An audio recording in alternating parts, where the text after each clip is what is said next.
जाते बारू पढ़े बेटी छोड़ी के दुआरिया, जाते बारू पढ़े बेटी छोड़ी के दुआरिया।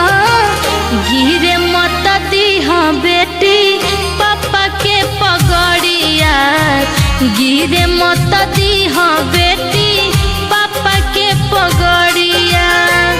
बाउर भइल बाटे सबके नजरिया, बाउर भइल बाटे सबके नजरिया।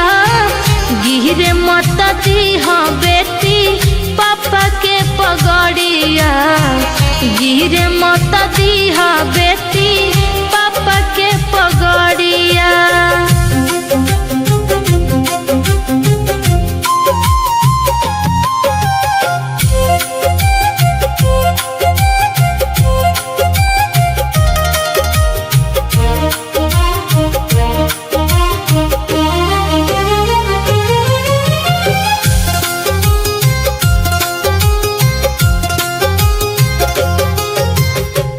दुनिया रंगीन बाटे लोग बहकाई, सबका से बच के खाली करी हो पढ़ाई।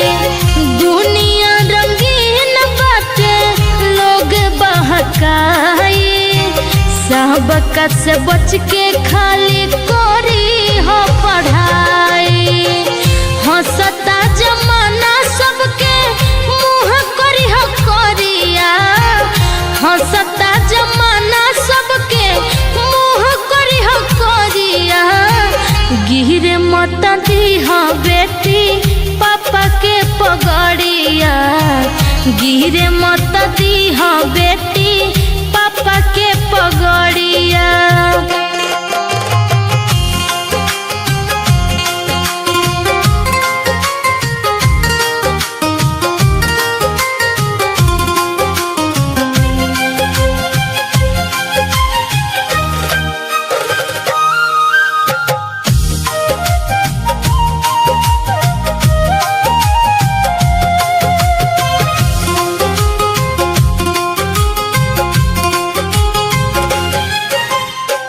हर घर के इज्जत होली बेटी एनु धान हो, बुझी हसलोनी अपना पापा के मान हो।